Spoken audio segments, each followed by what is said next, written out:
So, hello ulit mga kawaw lady. Kumakain tayo. Ngayon, nandito pa rin ang Lip Magic sa ating lips. So, alam ko yung iba na gumagamit nitong Lip Magic ay na-experience na nila yan na kahit na kumain sila, minsan may natitira pa rin. Nagiging pinkish pa rin ang inyong lips. Tulad ito guys, oh. Ayan, nag-demo kasi ako kanina, nag-video ako na pwede siya sa cheeks. So, dito ko lang siya in-apply. Ayan, kasi dito minsan hindi ko makontrol pag gamit ko ay camera kasi mas gusto ko salamin. So, ito siya guys. Ayan siya. Hanggang ngayon, nandiyan pa rin siya kahit lagyan ko siya ng tubig. So, kumain na ako. Ayan, nandito pa rin ang Lip Magic.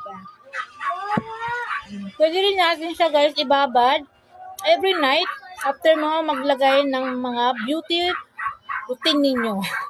Yan. So, na-experience rin siya guys. And then, lagi ko sinasabi sa inyo, next time, ilalagay ko na dito, shake before use, para malaman nyo lagi nakaremind sa inyo. Ngayon kasi wala pa. So, i-shake nyo siya guys bago nyo siya gamitin para